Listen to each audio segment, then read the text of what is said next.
anos. E hoje ela mora em Portugal, né? E eventualmente está aqui conosco e vai nos brindar com essa palestra aí muito importante sobre esse tema. Ó, vou te contar só uma coisa antes de começar a filmar.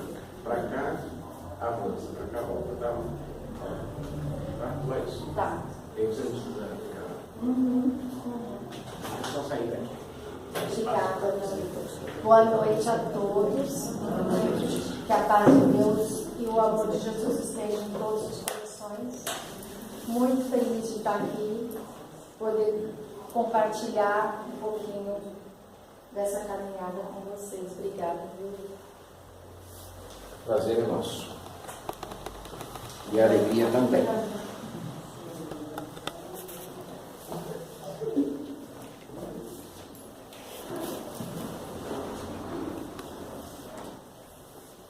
O tema de hoje que eu vou trazer é um trabalho que a gente tem em Portugal, que chama Os Filhos da Tempestade, já existe há 2 anos.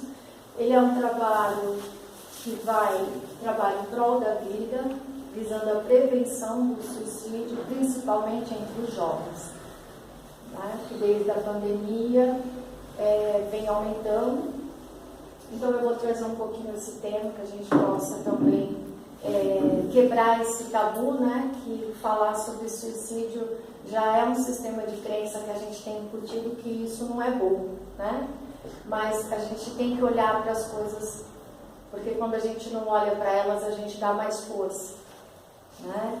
Nas terapias a gente sempre faz isso. Então, essa é a ideia desse trabalho. O Setembro Amarelo, que agora é um mês de prevenção, né? Então a gente começa essa campanha. Então a gente vai começar falando sobre o tabu. O que é falar do suicídio, né? Precisamos quebrar, né, esse tabu. A morte é um processo natural da vida, e quando se tira a própria vida, se quebra a grande lei da natureza, a lei do amor de Deus. Então, o que a gente vai trazer? Por que a gente tem esse sistema de crença incutido em nós, né? Que a gente não pode olhar para isso, falar sobre isso, né? Enquanto que isso vem acontecendo cada vez mais, né? Isso só vem aumentando. Hoje é a quarta maior, está em 4º lugar, o maior número de mortes no mundo, o suicídio, né? Então, não dá para a gente não olhar para isso, né? Eu acho que é um tema que a gente tem que abordar, a gente tem que falar. Provavelmente todas as pessoas que estão aqui conhecem alguém que já cometeu suicídio ou pessoas que já tentaram, né? Então é um tema que a gente tem que abordar. É viver inconsciente da totalidade da vida. Por que viver inconsciente? Né? Quando a gente está consciente da totalidade, de que nós somos um espírito imortal, que nós não somos só essa matéria e que existe também algo além, um perispírito, né? Uma centelha divina que está no coração de cada um, a gente começa a ter um olhar mais ampliado da vida, né? E também um olhar mais forte em relação às adversidades e os problemas, né? Porque quando a gente fica com um olhar limitado na matéria, a gente não tem essa consciência, né? Então a gente vive inconsciente da totalidade da vida, né? Então o irmão, quando ele não tem a consciência dessa totalidade, ele fica muito limitado em relação a resolver os seus conflitos, né? Então isso também entra em relação à expansão de consciência, né? Porque quando a gente começa a ter um olhar de que a gente não é só essa matéria, que a gente não é somente os conflitos diários que estão à nossa volta, a gente começa a expandir um pouco a consciência. Peraí, por que eu estou me sentindo assim? O que aconteceu comigo? Né? O porquê é tão difícil? Por que eu não consigo vencer? Por que eu não tenho força? Por que eu não quero levantar? Né? Os depressivos. Por que eu não consigo estudar? Todos os meus colegas estudam, eu não consigo. Por que eu não consigo passar naquele curso que eu quero passar e todo mundo passou e eu não passei? Então, ele vai muito além. Quando a gente vai olhar para esse tema, a gente vai muito além na área da psicoterapia, porque a gente começa a ver que atrás de cada irmãozinho que tem esse olhar, existe um sistema de crença limitante. Existe uma falta, existe uma exclusão. Né? E aí, assim, uma exclusão do quê? Da sociedade, uma exclusão da família, né? Uma exclusão interna dele mesmo, que ele não se acha que ele é bom o suficiente para pertencer, para fazer parte de algo, né? Seja uma família, se não tem uma família, seja uma instituição, se não tem uma instituição, seja uma escola, o que for, né? Qual é o olhar que essa pessoa tem, né? É estar aprisionando o espírito e sufocando o seu germe divino. É o que está submerso. É onde encontram suas maiores bênçãos e o seu verdadeiro propósito, né? Aqui a gente fala, quando você está inconsciente da parte espiritual, do germe divino que está em nós estamos muito afastados do nosso verdadeiro propósito. Porque o nosso verdadeiro propósito, ele está na nossa essência. Está no Espírito, está aqui, está o que Deus incutiu em nós, no nosso coração. Né? Então, o inconsciente e o distanciamento desse olhar para o Espírito, desse olhar, né? Ele vai ainda criando mais couraças, criando mais dor, mais dificuldade, para que ele possa ampliar o olhar. Então fica com uma perspectiva muito limitada. Quando a gente trabalha lá no Seara de Luz, no projeto, em prol da prevenção, a gente tem muita proteção da Corrente Socorrista de Maria, porque os nossos trabalhos são direcionados pela Corrente Socorrista de Maria. E esses jovens, essas pessoas, elas aparecem para os atendimentos fraternos. E às vezes nos lugares mais, né, você vê que foi direcionado. Então, quando a gente começa a fazer um tratamento, a gente começa a ver que é muito difícil, eles não têm propósito, não têm perspectiva, não têm pertencimento, não se sente pertencente e não conseguem fazer um movimento para pertencer. Né? É uma dificuldade muito grande, por isso que eu falo do olhar. Né? A gente sempre tende a julgar os excluídos, né? Ah, porque aquele menino tem problema de droga, ou porque aquela menina está na prostituição, né? A gente sempre tem essas questões que a gente prefere julgar, mas a gente não sabe quais circunstâncias da vida e perspectiva do olhar que levaram essas pessoas a estarem vivendo dentro dessas circunstâncias, né? Então, a gente fala da Corrente Socorrista de Maria, porque a Maria, ela é a mãe dos excluídos, né? Ela é a que olha por esses excluídos. Então, é essa força que a gente traz para o nosso trabalho de prevenção, que tem todo um projeto, que até a gente vai falar, né, do seminário que a gente vai ter esse fim de semana, vai trazer esse olhar, mas também outras abordagens. A gente faz um trabalho psicoterapêutico, trabalhando o sistema de crença com o magnetismo humano, para que a pessoa chegue justamente nessa questão do propósito. Né? É usar o magnetismo humano, que é nada mais, nada menos que a grande força vital de vida que todos nós temos, né? Manipular esse grande fluido para que possa romper essas couraças de dor, e rompendo essas couraças a gente vai conversando, vai trazendo, mas por que você tem esse olhar? Né? Por que você está olhando para isso? Aonde você está olhando? O que faz você olhar para isso? O que faz você olhar para a morte? Por que você olha tanto para a morte? Né? Quais são as perspectivas que você não tem que faz com que você olha para a morte, né? O que precisa ser construído para que você possa olhar para a vida?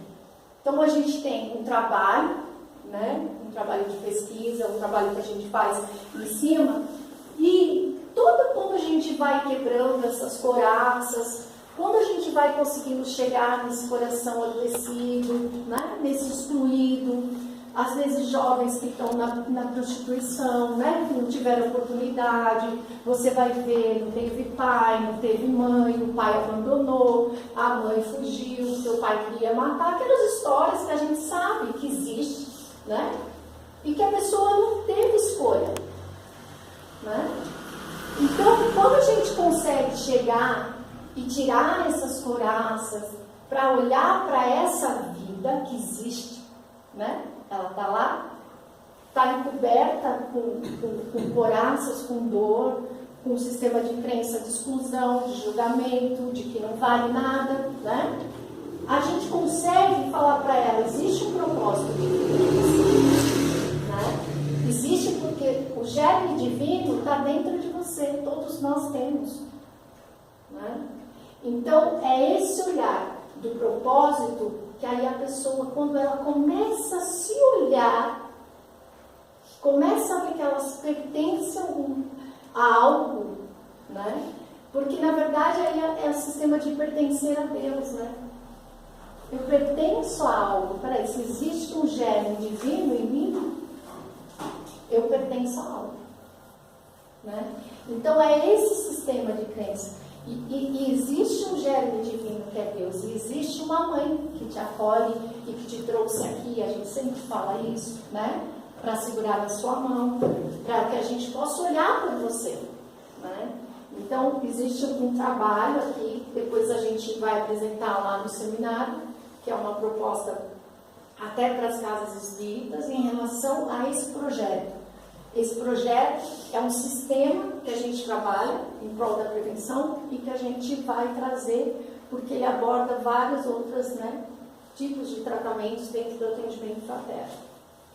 A morte também é um processo. Os suicidas não querem se matar, querem matar o que sente, né? Como mudar o que os suicidas sentem? Né? Como eles matam o corpo para não sentir. Então, devemos modificar o que eles sentem, né? Então, aqui é a questão que a gente aborda em relação ao sistema de crença. Porque nós, espíritas, nós temos todo o conhecimento dentro do que acontece com os espíritos que se matam, né? A gente sabe como é o processo do outro lado, não é? É claro que são casos e casos, e cada caso é um caso, né? Existem os que têm merecimento e fraquejam, e aí tem intercessão, tem os que não têm intercessão, tem que ficar sofrendo ali aquela dor no looping, né? Da energia vital que restou ainda, porque ele cometeu suicídio. Ele existiu um tempo naquele perispírito de vida, não é? Para quem tem interesse em saber sobre esse assunto, tem um livro que é Memórias de um Suicida, que é da Ivone, que vocês quiserem, né? Como se comportam diante da tempestade, né? Qual a minha consciência? Ela é de uma fé raciocinada ou me deixo contaminar com ideias turvas porque não tenho consciência? Então, isso é um pouco do que a gente falou, né? A gente vai pegando um pouco de tudo quando não tem consciência. Como estamos nos afinando? Com a dor ou com o amor? Para despertar, precisamos assumir o leme das nossas vidas, principalmente o leme da vida espiritual. Isso é para todos, né? Potencializando a todos, porque a gente, quando pai, mãe, vô, vó, né? Como primo, como pertencente de um sistema, seja familiar, institucional, a gente, com esse olhar espiritual, a gente também pode ser o leme das outras vidas, né, que estão ao nosso redor. Então, isso é importante, né, porque a gente nunca sabe quando essa situação vai se apresentar, ou num ambiente de trabalho, ou num ambiente familiar, né, você nunca sabe. quando isso pode estar presente? A gente não sabe, né? O que a gente mais vê em relação a isso, quando acontece, é isso. Eu não esperava, eu não sabia. Né? Eu senti que estava isolado, eu senti que não queria estar comigo. Né? Então, que a gente possa desenvolver esse olhar, porque isso é uma doença. É a quarta maior número de morte do mundo. Né? Então, a gente tem que ter um olhar. Qual é o olhar que a sociedade traz em relação a isso? Né? É um tabu. Né? A gente não fala muito. Os Filhos da Tempestade. Né? Então, aqui, Os Filhos da Tempestade é o nome da nossa mentora, que direcionou a gente para essa campanha de prevenção, esse trabalho, esses atendimentos fraternos, os desenvolvimentos de sistema e propósito, né? Tudo isso a gente foi feito através de psicografias, então a gente fala, existe um leme mesmo, porque ela traz tudo isso de forma filosófica. Por quê? Porque o espiritismo não é ciência, filosofia e religião. Então, qual é o olhar que nós espíritas estamos dando para a questão filosófica e científica? Né? Então, para que essa abordagem? Por que a filosófica? Porque a filosófica é a que vai atingir esses que estão na tempestade. Né?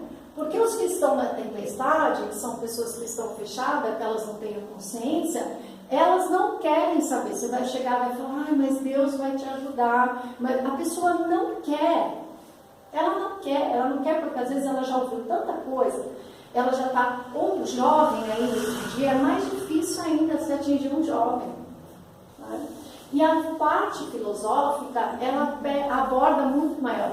É uma abordagem muito mais ampla, porque você pode falar para a pessoa, você sabia que você está submerso, né, ao fluido cósmico universal? Aí ele vai falar assim, fluido cósmico universal? É fluido cósmico universal. Ah, mas o que é isso? Então você vai de uma forma filosófica aguçando a curiosidade do jovem, para que ele saiba, e no fim, a finalidade vai ser a mesma.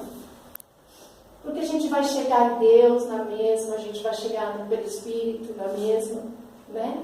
Só é uma fala filosófica, só é uma abordagem filosófica para que eles possam. Você pode trazer um verso, você pode trazer uma canção, você pode trazer uma dinâmica de pai e mãe, como honrar, né? Ah, mas eu não tenho pai, eu não tenho mãe, né? Eu já ouvi isso. Eu falei, você tem sim, você tem um pai, que é Deus, você tem mãe, que é a mãe de todos, que é Maria.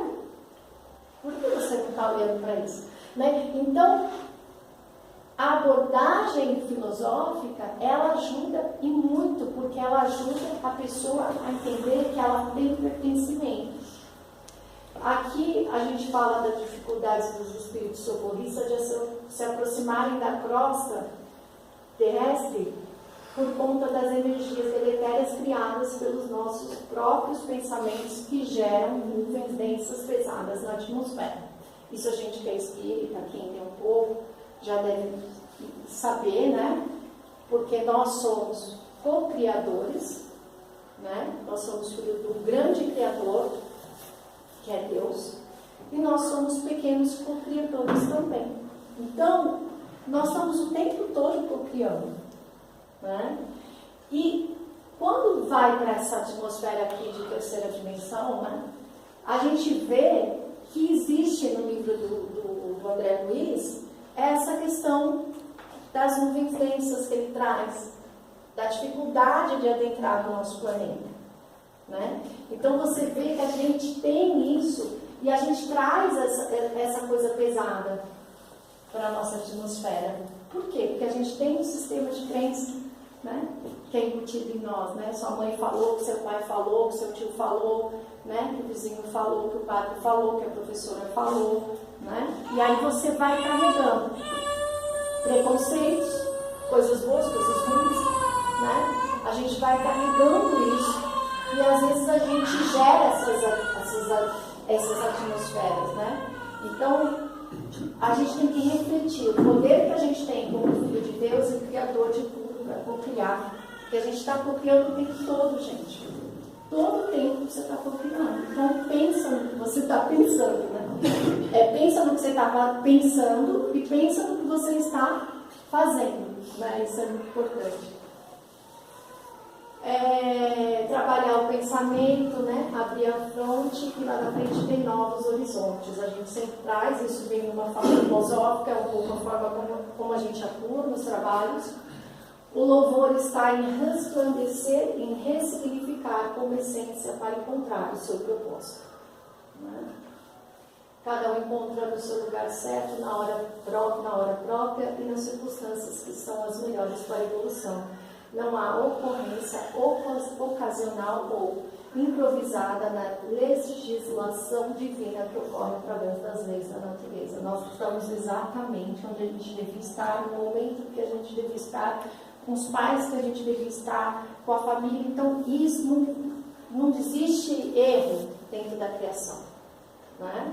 Tudo é uma grande lei, Deus não altera as suas leis, e a gente sabe para onde a gente quer redirecionar o nosso olhar. Né?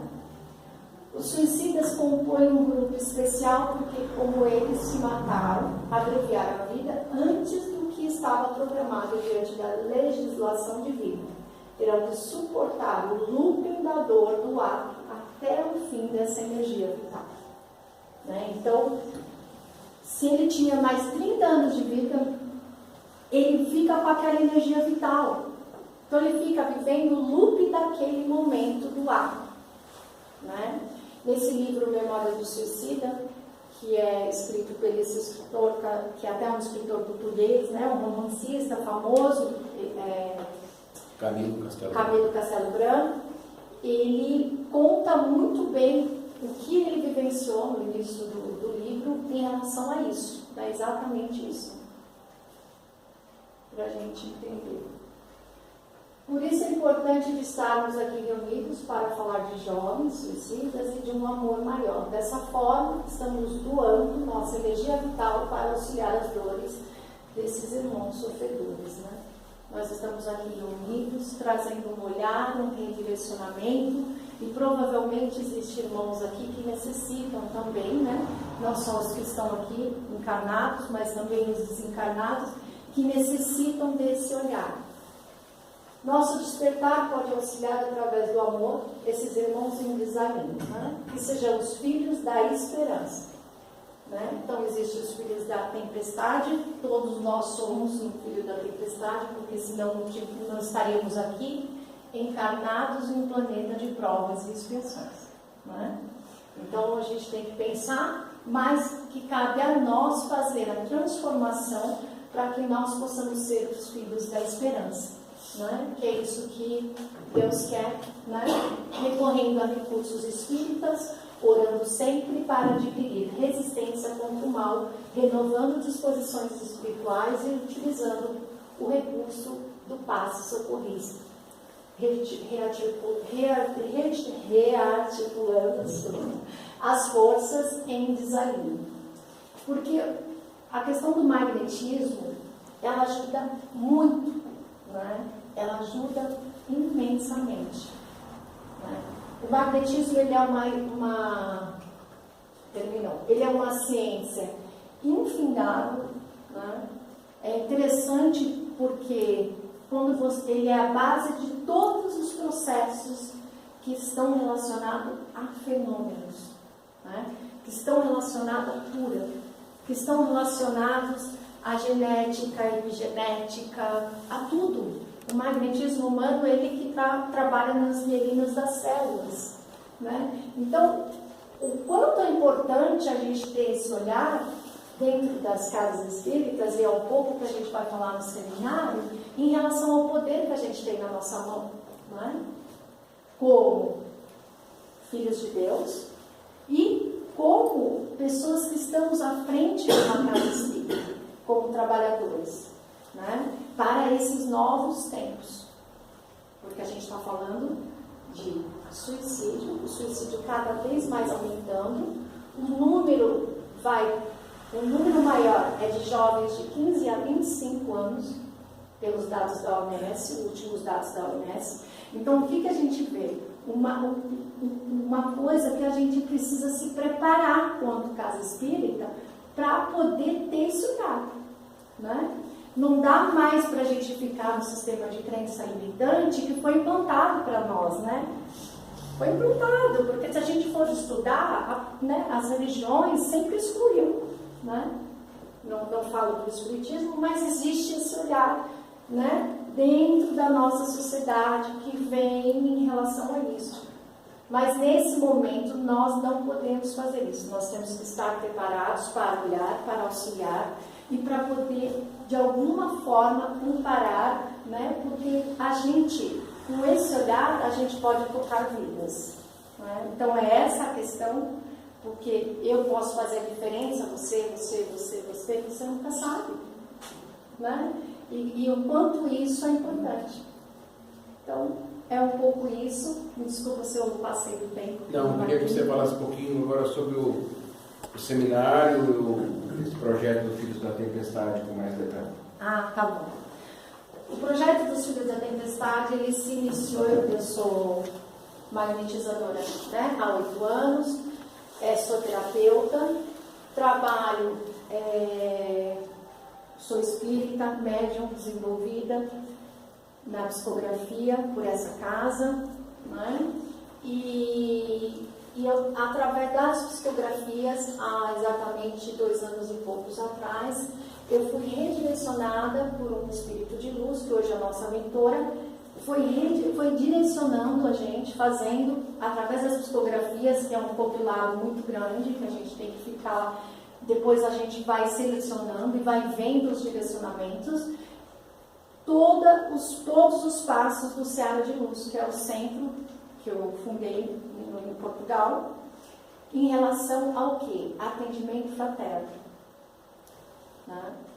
E ela foi falando dos Filhos da Tempestade, de uma forma filosófica, falando que eles iam vir, que eles iam nos procurar, iam procurar a casa tinha que se preparar para fazer um atendimento fraterno, e a gente foi trabalhando. E foi uma coisa assim, todos os nossos atendimentos fraternos tinham correlação com o suicídio. Então começou a vir, e aí vinha, né, a questão dessa abordagem, né, de Maria. E aí, inclusive, tem um caso que eu até estou pensando em trazer, de uma menina que estava na prostituição e tinha tentado suicídio e tal. E ela chegou a nós porque ela leu o livro da Ivone Pereira, Memórias do Suicida, não tinha nenhuma religião. E ela falou, eu vim aqui porque eu achei que o Espiritismo podia me ajudar e me indicaram aqui. Né? Então você vai vendo dentro desse trabalho, os Filhos da Tempestade, ele tem um propósito maior, que fez com que eu me aprofundasse e estudasse muito mais por tamanha responsabilidade, porque quando você está num atendimento fraterno, você ser responsável por 5 pessoas, tudo bem que estão numa depressão, numa crise do pânico, mas você ser responsável por pessoas que já tentaram tirar a vida e que o peso é maior, né? Você tem que estar preparado, né? Porque a gente traz é sempre uma insegurança, né? É como pisar ali, você tem que estar, porque você não sabe se você falar eu tive pessoas que eu atendi no atendimento fraterno que falaram, eu fui em um tal lugar, eu já estava com depressão, eu já estava com crise do pânico, a pessoa olhou para mim e falou que eu estava com 6 obsessor. Eu cheguei em casa e queria me matar. Né? Então, quando a gente fala isso, a gente tem, por isso que eu falo, esse trabalho ele foi surgindo e ele tem as 3 pilastras fincadas e fortes, que é a filosofia, a religião e a ciência. Né? E é esse olhar que a gente tem que trazer. Então, esse seminário, ele é Casa Espírita, um Novo Olhar, que é o seminário que a gente vai fazer, vai ser sábado e domingo. Foi uma coisa super bacana, esse seminário surgiu porque eu estava atendendo algumas pessoas à distância de magnetismo no Paraná, e fui descobrir que uma delas trabalhava num projeto, numa casa de jovens infratores. Essa casa de jovens infratores era cuidada por uma casa espírita, porém eles não tinham trabalho doutrinário, evangelho, nada. Não tinha atendimento fraterno, não tinha magnetismo. E o que aconteceu com essas pessoas que estavam trabalhando nesse projeto? Todas adoeceram. Então, foi aí que começou a surgir o aprofundamento, o olhar, porque a gente percebeu, quando a gente estuda, né, os campos morfogenéticos, que até o Olívio estava falando, esses dias a gente estava falando sobre isso, tamanha toxicidade, né, de um campo morfogenético de uma instituição de jovens infratores. Né? E como que você vai atuar dentro de uma instituição dessa se você não tiver um olhar diferenciado? Ainda mais para mudar aquele campo, né? Porque você está lá para mudar aquele campo. Né? Você não está lá. Então, foi aí, com esse trabalho de magnetismo, que a gente começou a se aprofundar. E aí, o Jacó Melo, que é o nosso magnetizador incrível, ele traz o poder da vontade para os médiuns, ele tem um olhar muito dessa centelha divina, né? Ele vai estar presente para poder trazer para a gente, né, esse olhar, e ele fez isso de coração porque o diretor desse projeto vai estar presente no seminário. Eles vêm do Paraná, né? Porque eles estão interessados em trazer o sistema dos Filhos da Tempestade para esse projeto. Né? Então, você vê, quando a espiritualidade traz uma coisa, sempre tem um propósito maior. As coisas foram acontecendo de uma proporção, eu sempre falo, a Rose está aqui, trabalha comigo, né, Rose?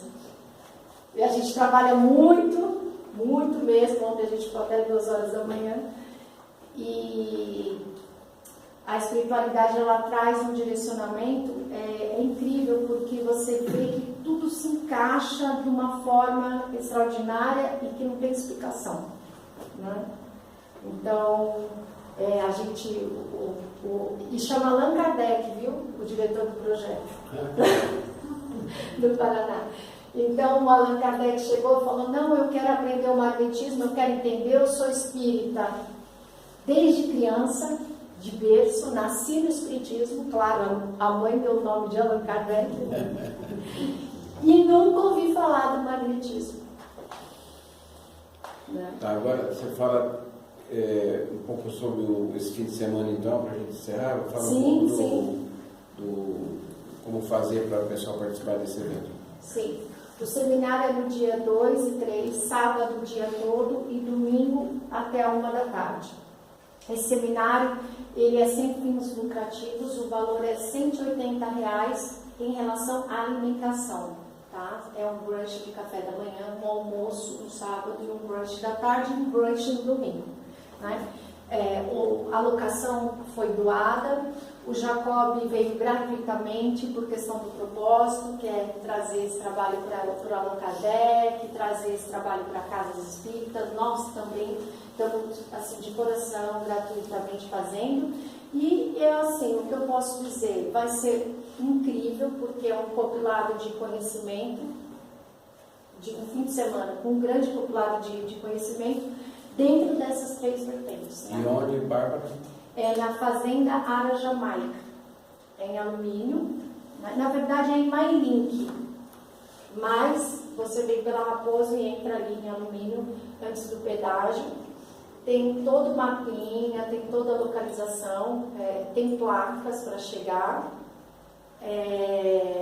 O local é um local super agradável, é uma fazenda grande, bonita. Tem um salão de eventos que a gente vai fazer, que é dentro de uma pirâmide que já existia nessa propriedade, foi reformada. Então, eu acho que vai ser um fim de semana bem intuitivo, muito conhecimento, vai ser bem bacana. Quem quiser participar, ainda dá tempo de ir lá fazer inscrição. A gente deixou ali acho que eu deixei ali no painel. No painel. Eu deixei isso aqui, esse informativo ali no painel. E aqui tem o WhatsApp. Esse WhatsApp, é o meu WhatsApp de Portugal, mas não tem problema. Põe o número, é só pôr o código mais 351, que funciona normalmente, e aí você, falando, oi, eu quero participar, eu mando um link, você faz toda a inscrição online, pagamento, manda comprar tudo, é tudo assim, tá? Não tem que... E o que eu quero dizer que acho que é importante, né? Nós fizemos, a Fazenda Ara Jamaica deu uma possibilidade para a gente, que é poder dividir em 4 vezes ainda esse valor. Né? Então, interessante, quem quiser participar, pode dividir esse valor em 4 vezes, dando uma entrada de 20% para fazer a inscrição e depois, no dia, à chegada, passar o cartão e fazer, né, dividir no cartão. Tá? Porque a gente, na verdade, o que a gente quer é que as pessoas façam parte e possam trazer essa semente aí de esperança para espalhar dos corações. De qualquer forma, eu vou publicar novamente o link tudo no grupo Caridade e Luz. Isso. E também, se tiverem dúvida, podem procurar a gente. Qualquer dúvida, me procura, que eu posso esclarecer, ajudar, tá bom? Agradeço. Né? Obrigada pela oportunidade de estar aqui, por poder trazer um pouquinho. Eu falo demais, realmente. Então é isso, gente. Eu espero que vocês tenham gostado, né? E que a gente possa, no Setembro Amarelo, trabalhar ser essa esperança aí que o mundo está precisando, né? Muito obrigada a todos e boa noite. Obrigado.